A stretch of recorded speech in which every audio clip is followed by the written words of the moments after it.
Hi, everyone. My name is Crystal Newby, and I'm the Senior Associate Director of Education and Training here at NACAC. And I want to welcome you to today's webinar, How Technology is Transforming High-Stakes Testing and International Student Enrollment. There are increasing concerns about the accessibility and security of admissions testing for international students. Coupled with 3 years of consecutive decreases in new international student enrollment, universities are seeking new strategies to support international recruitment and admissions. Today, you will learn more about how admission offices have tackled these challenges and how the Duolingo English Test provides an accessible, secure, and insightful tool for international admission. So at this point, I'm going to do less talking and turn it over to our presenters. So Jeff Toussaint, the floor is now yours. Amazing. Thank you, Crystal. Thanks everybody for being here. My name is Jeff. I'm a marketing manager with Duolingo. I come from the educational technology industry, and I've been with Duolingo and the Duolingo English Test for the last 3 years, so almost since the beginning. I'm joined by two wonderful co-hosts who are also experts in their respective fields. I'll hand it over to Jen to introduce yourself. Yeah, hello, good afternoon, everybody. My name is Jennifer Dewar. I work at the Duolingo English Test. I'm starting my 3rd year with the Duolingo English Test, and I come from a college admissions background. Prior to joining Duolingo a couple of years ago, I was working in the admissions office at Washington University in St. Louis. Prior to that, I spent 13 years in the admissions office at Duke University in North Carolina, and prior to that, I started my career in the admissions office at Connecticut College. At all 3 institutions, I worked in international admissions, and I'm excited to talk a little bit about how those experiences working in admissions brought me to Duolingo a little bit later in the presentation. Awesome. Thanks, Jen. And Jeff, do you want to say hello? Sure, thanks, Jeff. Hi, I'm Jeff LaFleur. I've been with Duolingo for a year now, and prior to joining Duolingo, I was an assistant professor in the Second Language Studies department at the University of Hawaii at Manoa. And I have previous experience prior to that as the director of assessment at the Center for ESL in the University of Kentucky. And I did my PhD in applied linguistics with a specialty in language assessment at Northern Arizona University. Thanks, Jeff. Yeah, so we're going to be talking about testing and technology. High stakes testing is not always everyone's favorite topic, but with the right application of technology, it can really serve as a bridge for students and really a source of insight for admissions offices. And we hope to cover quite a bit about that today. International education is really going through a dynamic time, and we want to talk about what we're seeing in the industry, what trends. We'll cover some foundations about the Duolingo English Test for those that are unfamiliar. For those that are more acquainted, we will go under the hood, looking at all the technology that goes into the test, how it works in the field, and then we'll save time for questions. So let me hand it over to Jen to talk about international education in 2020.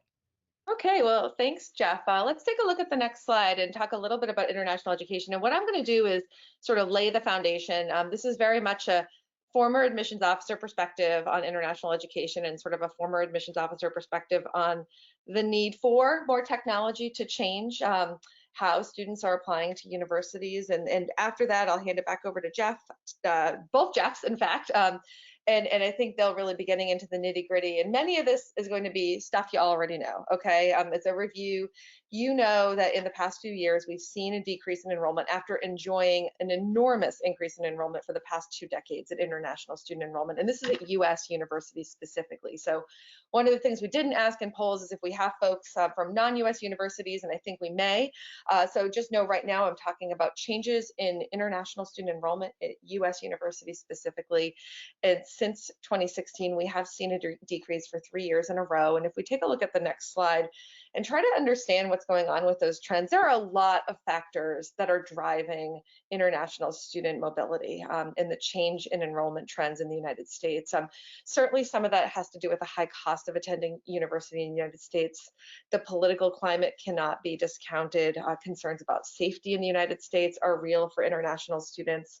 And also the appeal of universities outside of the United States, places like Canada, the Netherlands, Australia. Those universities have been recruiting very, very they've been recruiting very, very much in the past decade or so also for international students. And so US universities are really competing with those countries for international students. But I think one thing, and from my perspective, and when I worked in college admissions and traveled all over the world, that really was impressed upon me was just how complex it is to apply to US universities. It is, and I don't have any empirical evidence of this, but I feel really comfortable saying, after hearing school counselors tell me this time and time again, it is the most complex system to navigate in terms of submitting an undergraduate application for admission in the world. And if we want to pop on over to the next slide, one of those complexities is what's required for testing for international students. US universities tend to require a lot more standardized testing beyond just a high school curriculum that would often suffice within a home country or within other countries as well. And some of that testing, I think, has been really challenging for students over the past few years. There's been issues related to security in testing, some of those very high profile issues. There's been concerns about bias in testing and how outcomes in testing can be tied to things like socioeconomic status and income. And most recently, there's been real concerns about how public health crises can make testing inaccessible for students. Even just this week, following the news out of China with the efforts to contain the spread of the coronavirus and how test centers have been shut down nationwide for the month of February. And so let's move on to the next slide, Jeff. We've heard professional organizations like NACAC, like International ACAC, which is the international affiliate of NACAC, ask for members to show forbearance and flexibility to international students over the year. Most recently, NACAC issuing this statement in October of 2019 related to test cancellations in Egypt and Hong Kong. But beyond just the sort of physical inaccessibility sometimes of tests, I also want to talk a little bit about the costs of standardized tests for US admissions. And I think one of the most powerful ways to frame these costs is to understand what they feel like for somebody who is paying for these tests in non-US dollar currency. And so the sort of relative cost, which is sort of an economic principle called the purchasing power parity. And what we did, the Duolingo English Test team, is we took a look at the costs of traditional English language test center delivered tests. And most of them cost around $200 US.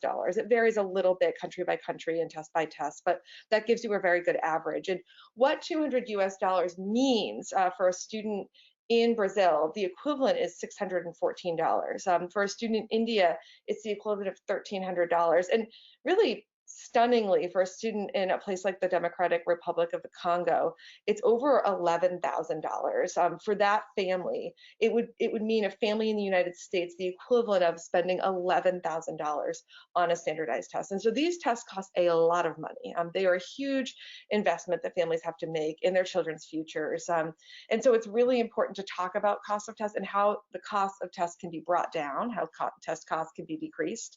And I'll talk more about that. Another thing related to costs is accessing tests.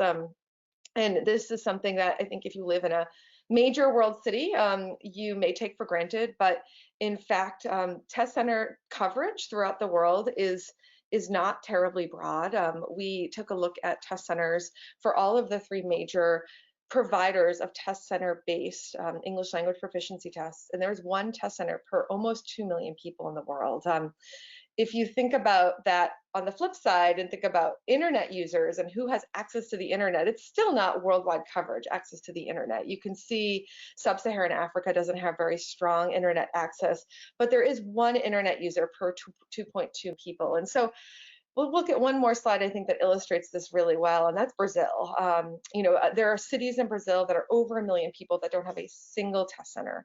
More than 14 hours away is the closest test center. And I think that it's important to keep that in mind as there is so much dynamism, there's so much changing about international student enrollment right now. And as those demographics shift, many schools are thinking about how to broaden, how to deepen their prospect pools, their applicant pools, and realizing that in many very large cities in the world, there's no access to a test center.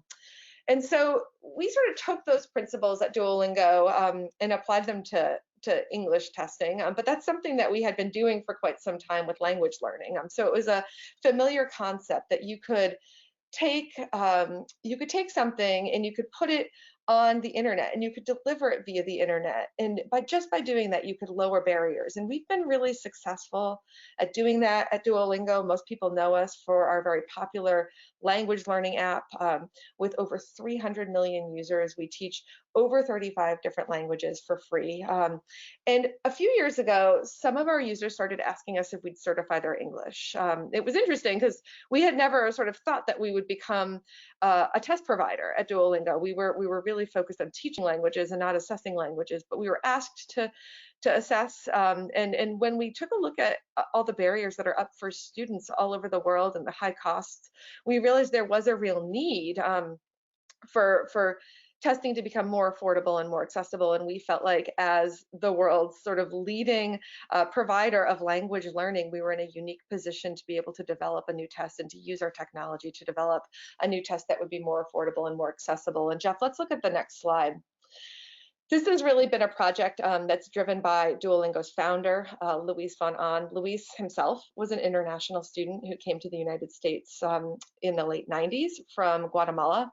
When Luis applied to US universities for undergraduate study, he in fact had to fly to El Salvador to take his English language proficiency test. And so, many years later, 15 years later, when he was hearing about how hard it was for students to access these tests, how expensive they were, how test centers were closed, it was a very familiar narrative for him because it was his own. And so that's when we decided we were going to go and create the Duolingo English Test. And before I hand it over to Jeff to talk about the nuts and bolts of the test, we're just going to show you one more slide to give you just a sense of before the Duolingo English Test arrived as an option for students in the summer of 2016. This is primarily what students were using to apply to university, and these were their options. This is how much it cost. This is how many locations there were worldwide, how long these tests took, the turnaround time, and then also associated costs for sharing results. So there can be a real expense for sharing results. So I'll talk with y'all a little bit more at the end of the webinar, but I'm going to turn it over to my esteemed colleague, Jeff Tousignant. Thank you. Thanks, Jen. Yeah, let's cover some of the foundations of the test, because there are some that are completely new to the Duolingo English Test and some that are less familiar before we kind of take a deeper dive. We've said the word access and accessibility a lot of times, and so that's really the biggest difference between the Duolingo English Test and other test center administered English tests. So this test is available online on demand. So there's no travel to a test center. Students don't have to make appointments in advance. They take the test online from their computer whenever they're ready. The test only costs $49. They can send their results to an unlimited number of schools. And if you're an institution that wants to accept results, it's completely free. There's no contract or obligation. Another difference is that in addition to a proficiency score like you'd receive with other tests, the Duolingo English Test also offers two other signals of English proficiency, and that is a short video interview and a writing sample that gets shared with the institution alongside the score. So you'll get a number which highly correlates with other tests like the TOEFL and IELTS, and there'll be concordance that we can share with that. But you also get to see and hear the student speaking and writing in their own words in a test environment. So it's them, and that's how they communicate organically. So this is helpful to get to know candidates better, to make more informed decisions about borderline candidates. And there's really a lot of different applications for the results of this test. Overall, the entire experience is very fast. For students, it only takes about an hour, although that's a little bit variable, and Dr. Jeff LaFleur will talk about that in a moment. Students can receive the results in 48 hours and then kind of share them instantly with an unlimited number of schools. So obviously this is appealing to students, but also for admissions offices, especially around this time of year when you're trying to take action on apps. You can get a result, an English proficiency result for a student within 2 days. So around deadlines, around important decisions, this is really valuable. And of course, no high stakes test would exist unless you could trust the results. And so two aspects of the test that needed to be our foundation, especially because this is a test that's administered in a different way, is the security of the test and also the accuracy of the test. We'll dive into each of these more later, but security, this is the number one question we get about the test. If students are taking it online from home, how do we know that they're not getting help from outside resources, whether another student or notes or their phone? And there's a lot of technology that goes into this, but on a high level, their entire test experience is recorded via their webcam, their screen, their keyboard, their microphone, their mouse movements. We record the entire test experience, and then we review it in multiple ways. We use artificial intelligence and computer vision to kind of automatically identify suspicious behavior. And then we have remote human proctors, multiple rounds that will watch every test session to certify the student is who they say they are and that they're not getting help from anything. We'll talk more about this, but the combination of these different technologies and these different methods is really reliable in certifying each individual test session. And then accuracy. Accuracy is a really broad notion, and in the English testing community or language testing, people talk about it in a different way. They look at reliability and validity. Really, is the test able to produce consistent results, and does it measure proficiency on a construct that is understood and accepted by the use case, which is most commonly for us and the population on this webinar, university admissions. And all the research to date really supports this and shows that in many ways we're as good, if not better, than the other tests available. If we zoom out to kind of the testing landscape, Duolingo's managed to make improvements on each one of these pillars of the test experience. And so this is really kind of leading the way in terms of accessibility and reliability in English testing in 2020. So that's kind of the background of the test. I'm going to turn it over to Dr. Jeff LaFleur to talk about the technology that goes into the test. And I will say this, we could have a week-long webinar just on the technology because it is really so fascinating and there's so much that goes into it. But we'll be looking at just kind of 4 components about how technology is used to develop the test items, to administer the test, to score the test, and to make it secure. So I'll let Jeff take it away from here. All right, thank you, Jeff. Thanks for introducing my set of slides too. Do you want to move on to the next one? And we'll just jump right into how we develop the test items. So the scores of the Duolingo English test are tied to the Common European Framework of Reference. And for those of you who don't know what that is, it's a set of 6 levels that describe what people can do with a language in a variety of situations. So for example, in the lower third there in the beginning level, you might expect someone to be able to make greetings and describe their likes and dislikes, where in the intermediate levels there, you'd expect people to understand abstract texts and maybe use a little bit more complicated vocabulary, right?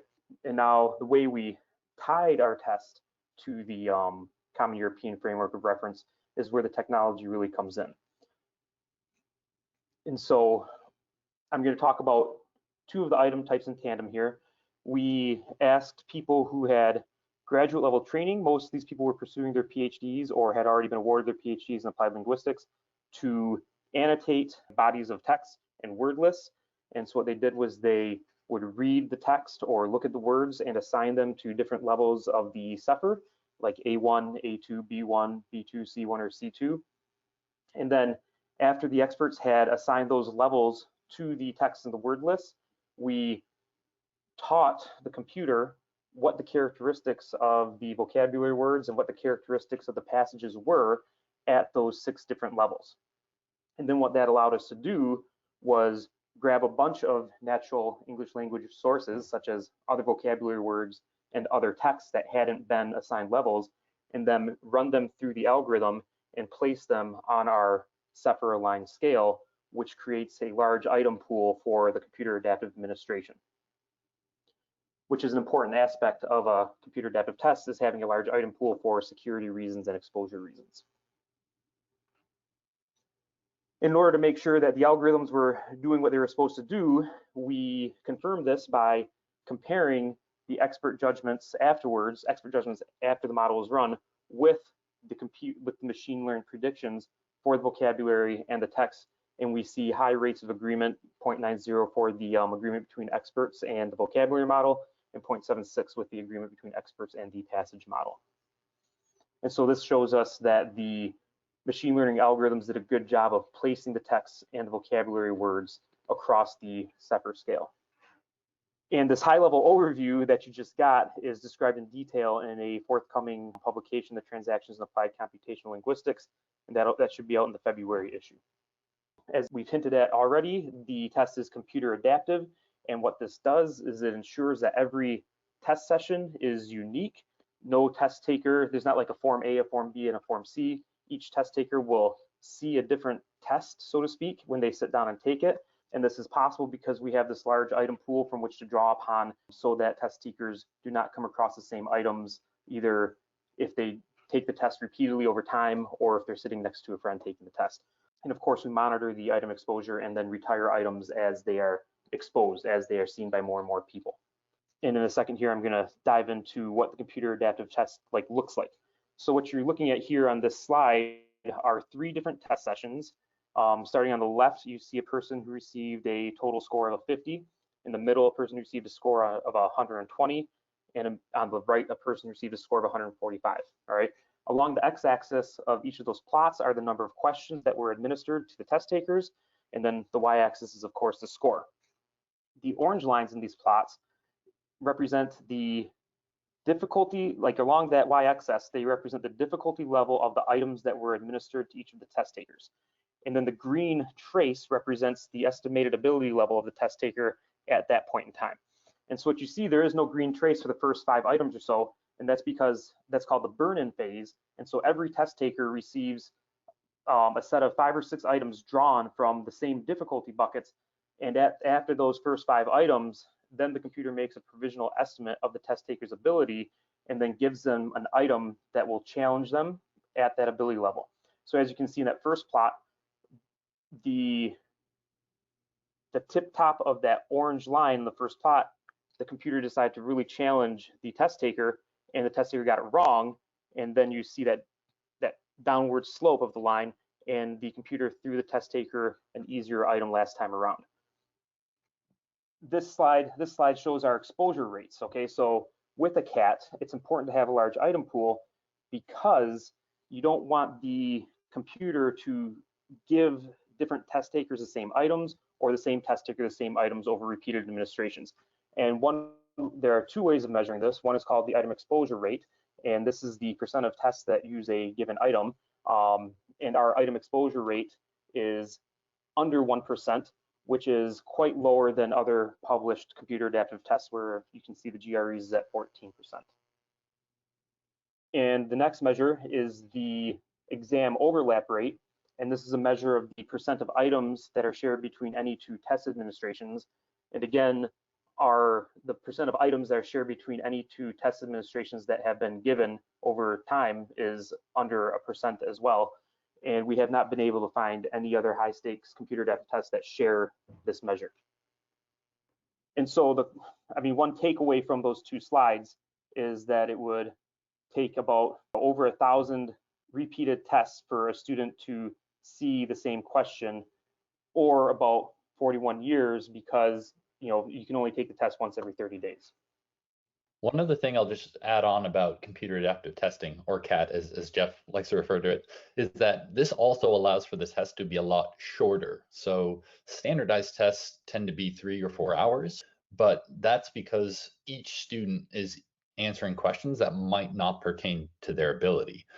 With an adaptive test, the question difficulty changes dynamically throughout the test, and therefore can reach a result that's as accurate in a fraction of the time. And so that's a better experience for the student, but without sacrificing the reliability of the scores.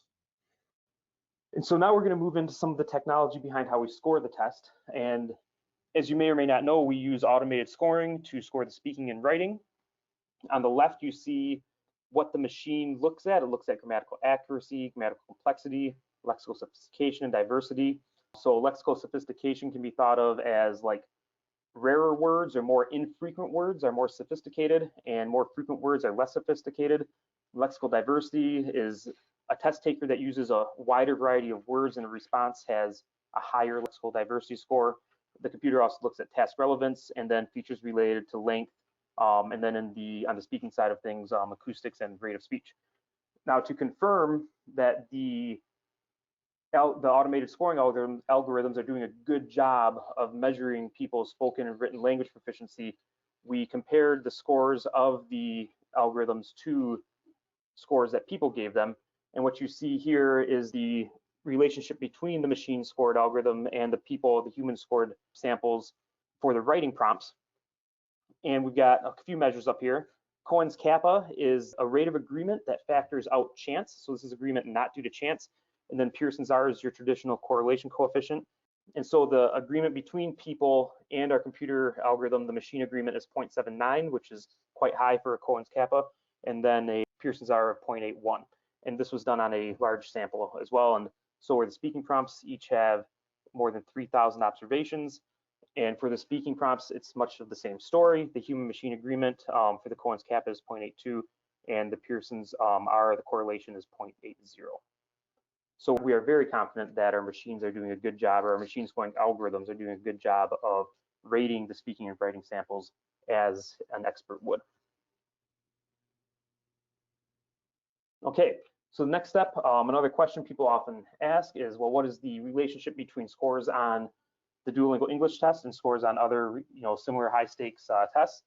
And so our relationship between the Duolingo English test and IELTS is 0.77. I think so. For some reason, when this turned into a PDF, the number disappeared from the slide, but it's a higher correlation, suffice it to say. Well, this is in the tech manual, which is shared. I'm pretty sure DET IELTS is 0.77 and DET TOEFL is 0.78, or vice versa. DET IELTS is 0.78, Jeff. Vice versa. I apologize. And we're also working with a similar sample size in terms of shared tests. Okay, and as Jeff hinted at earlier, each and every test goes through a robust certification process. And what you see here is the pipeline from test upload to the end point where a certification decision is made. The first step is that the performance goes through an AI review, which puts flags on the performance for suspicious behavior. It goes through 2 rounds of human proctoring. So each test session is watched twice by independent people, and they can leverage those AI flags to investigate any suspicious behavior during the test session. And if needed, the test session can get escalated to a third proctor before a certification decision is made. And we do all this in a 48-hour time period. Part of the AI is using data forensics such as face detection and ID verification, voice recognition, to keep track of the keystrokes that people use when they are responding to prompts, as well as looking at their eyes and then watching for lip syncing. And one benefit to this type of administration where a person is in their room taking the test alone is the proctor to test taker ratio. So instead of having one proctor for every 25 test takers where the proctor's eyes can only be on so many people at once, we have a 2-to-1 ratio with 2 proctors to every test taker, and there's no contact or interaction between our proctors and the test takers. Thanks, Jeff. That was a lot of information in a short amount of time. Where should people read more about each of these things if they want to kind of dive deeper? Yeah, that's a great question. All of this stuff has a deeper dive in the technical manual, as well as on other documentation on the englishtest.duolingo.com/research website. So now we kind of understand the test, how it works, why it's reliable and secure. Maybe we'll look into how schools are using it in practice as part of their admissions processes. And let's hand it back to Jen to kind of take us home there. Oh, thank you, both the Jeffs. And Dr. Jeff LaFleur, you did a good job getting through those slides. They had some substantial content on them, and I think we're in good shape timing-wise and have plenty of time for questions. So we were a little worried we were going to have too much content. So I'm glad to see that we've kept pace. And I do hope you will download the technical manual, which is available in the handout section of the GoToWebinar app. Also on our website, we're going to have our email addresses down at the bottom of the last slide, and so you can reach out to us directly as well. We're glad to hear from you and can go over this in more detail if you need that. So a little bit more before we open it up for questions, just about how the test is being used, who's taking the test. I'm really proud to share with you that to date, students in 170 countries have taken the Duolingo English test. So certainly in countries where there are no test centers, places where I've traveled in sub-Saharan Africa, where students would have in the past had to have gotten on maybe a 12-hour bus ride to go to the neighboring country, have been able to take the Duolingo English test, and hearing some of their stories about how transformative that experience was for them and the kinds of doors it opened for them is something that sort of really inspires us to keep pushing for this, because we do think it's really important in lowering barriers and sort of changing what it means to be able to access a standardized test and to access higher education. We've had a lot of support from primarily US universities. Duolingo itself is located in the United States. We're located in Pittsburgh, Pennsylvania. And because we're located in the United States, our first sort of effort has been with US universities before, working with universities outside of the United States. There's a lot of universities in the US alone, almost 4,000. And we have more than 500 of those schools that are using the Duolingo English test in some way, shape, or form. You can see from this list, we have everything from public flagship universities, some of which get tens of thousands of international applicants a year, to small liberal arts colleges, to some of the most selective research universities in the United States. And I think that the variety in the kinds of institutions that are using the test really speaks to the sort of nimbleness and usefulness of the test in admissions processes, even though those processes may be very different. Some schools are not selective at all, some schools are highly selective, and they're finding ways to use that test. So let's talk a little bit about some of the use cases for the test. I mean, certainly many universities are using the test as an equivalent to a test like a TOEFL or a test like an IELTS, and so students can submit, if they choose, the Duolingo English test.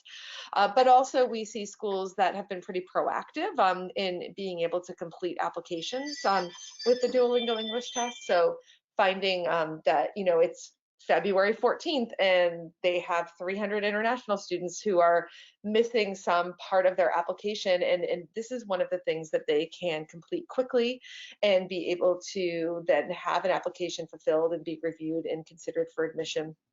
Borderline candidates are a popular way to use the Duolingo English test to get more information about the student. I think in particular, selective universities have appreciated the interview portion of the test in being able to sort of elicit more qualitative aspects of various candidates.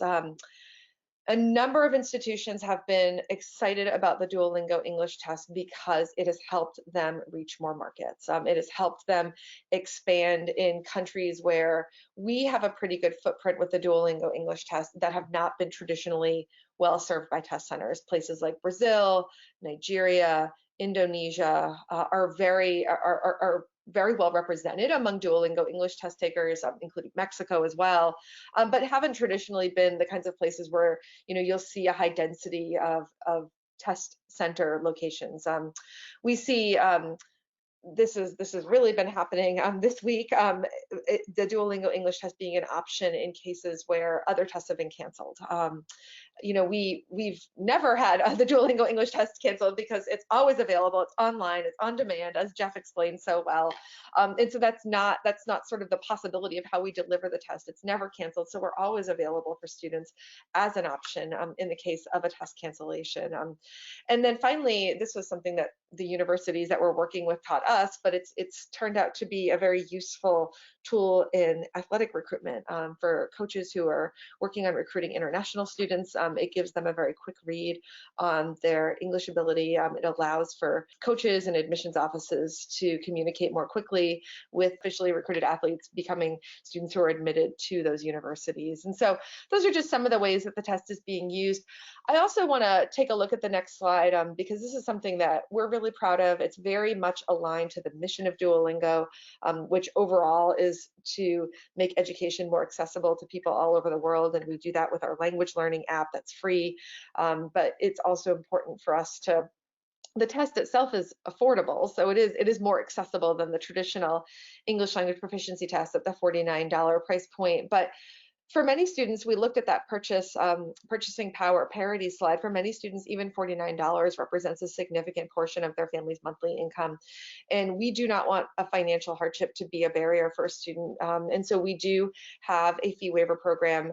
We are, I believe, the only major test provider that offers fee waivers to international students in a formalized way. Students who or counselors can request fee waivers for students through our Access program on this website. You can hop on that website and take a look at the kinds of questions we ask counselors. You can watch the video of our founder, which is pretty compelling if you'd like to take a look at that. We also distribute fee waivers to many of the universities that recognize the Duolingo English test that they can give to applicants as well. So I think we've done pretty well with timing. And so I'm going to hand it back over to Crystal, who I believe is going to do some moderation of Q&A. Thank you all so much. Yes, thank you, Jennifer. Thank you, Jeff and Jeff. We do have a question right now, so feel free to ask more questions because we do have a little bit of time to answer your questions. But our first question from one of our attendees is in regards to cost. The question is, does it cost anything for an institution to start using the Duolingo English test? Oh, Crystal, that's a great question. I'll respond to this one because it's an easy question. I'm going to leave hard questions for the Jeffs. No, it does not cost anything for an institution to accept the Duolingo English test. So it's like accepting any other kind of test. You don't pay to accept SATs or ACTs.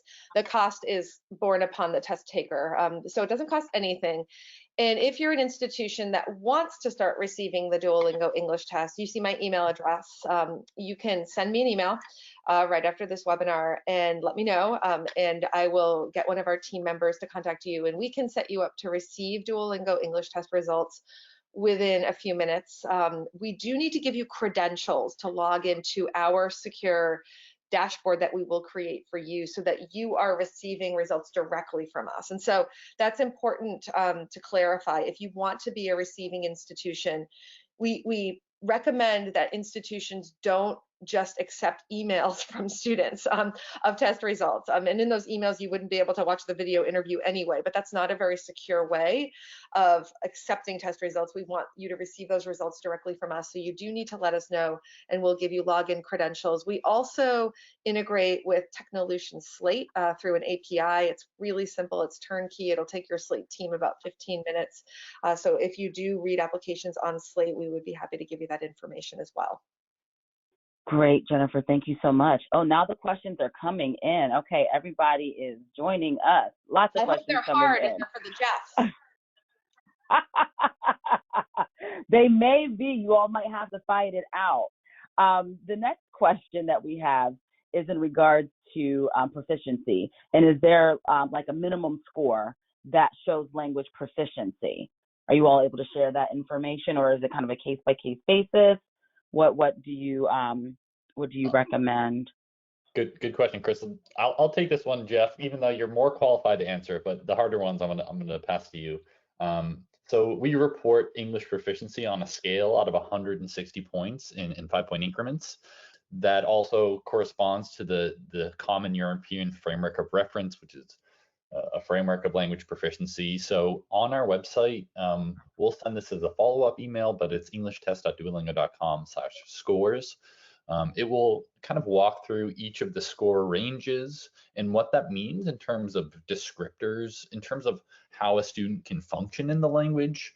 It will also include concordance with other major tests like TOEFL and IELTS. So that's how it's reported. In terms of the proficiency levels themselves, that's usually up to the accepting institution that's making a decision for admissions or placement or progress measurement.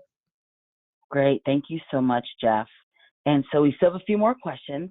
I'm trying to get to some hard ones so we can have Dr. LaFleur answer them. But this next question, one of our participants works in a graduate school, and they have a very rigorous structure set in place in regards to their application process. And so they were wondering if you all have any pointers on how to get buy-in for accepting Duolingo English test results at the graduate school level. That's a great question. And we have been working with some graduate schools. I understand where that question is coming from, because graduate school admission tends to be more, for lack of a better term, balkanized than undergraduate admission. Undergraduate admission is usually sort of more insular. There's one office, there's a decision maker who can then sort of push it forward, whereas there's lots of stakeholders in graduate school admissions. We are happy to work with your school and to work with your team and to give you information that you need to get buy-in. Sometimes it's a matter of us doing a video conference call similar to this, where there's several of us from Duolingo who meet with stakeholders on your campus, and we're happy to do that. And so feel free to send me an email and we can talk a little bit about that. But that tends to be what's most effective, is just helping everyone understand what the test is about, what's the technology that's driving the test, how the test relates to tests that people are familiar with, like TOEFL and IELTS. I don't know if either of the Jeffs have anything to add. I think that's a good place to start. I agree. Okay. Awesome. Thank you. Thank you. The next question is in regards to students being able to share their scores. The first half of the question is there a fee that is affiliated with student shares or sharing their scores? And also, is there a cap on how many universities in which students can share their scores? So no, there's no fee to send results. It's unlimited. No, there's not a cap as far as I'm aware. And I have spent the last few weeks getting to meet students that are now at university that have taken the Duolingo English test. And a few of them actually have applied to 30 schools, because that is the maximum number that the Common App allows. But with other tests, it can be prohibitive if you're spending $19 or $20 to send each of the results. So that is a huge appeal to a test taker.